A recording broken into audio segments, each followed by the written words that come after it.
नैब रावलपिंडी में national crime agency 190 million pound scandal case Imran Khan की काबीना के बयानात रिकॉर्ड कराने का आज से आगाज होगा।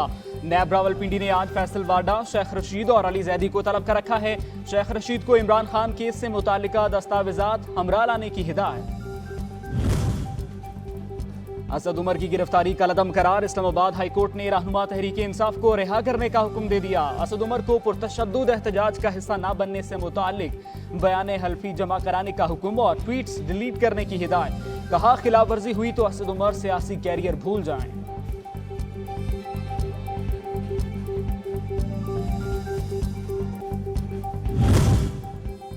शाह महमूद कुरैशी और मुसर्रत चीमा को रिहाई के बाद दोबारा गिरफ्तार कर लिया गया। इस्लामाबाद हाईकोर्ट के जस्टिस मियां गुल हसन औरंगजेब ने शाह महमूद कुरैशी की रिहाई बयान हल्फी से मशरूत की थी। तीनों रहनुमाओं को 3MPO के तहत गिरफ्तार किया गया था।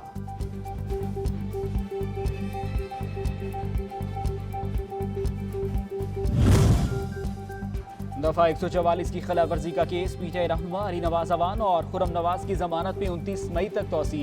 आज हाजिरी से इस्तिस्ना की दरखास्त मंजूर। पीटीआई रहनुमा बाहर निकलते हैं तो गिरफ्तार कर लिए जाते हैं। वकील राजा आफ्ताब का मौक़िफ़।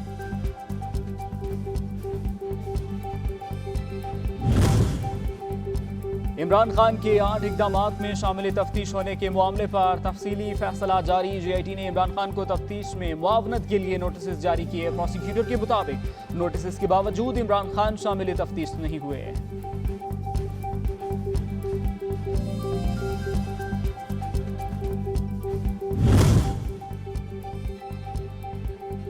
और लाहौर हाईकोर्ट ने NA 108 और NA 118 में ज़िमनी इंतखाबात रोक दिए। जस्टिस शाहिद करीम ने फ़ारूक हबीब और एजाज शाह की दरखास्तों पर हुक्म इम्तनान जारी कर दिया। दोनों हलकों में 28 मई को इलेक्शन होना थे।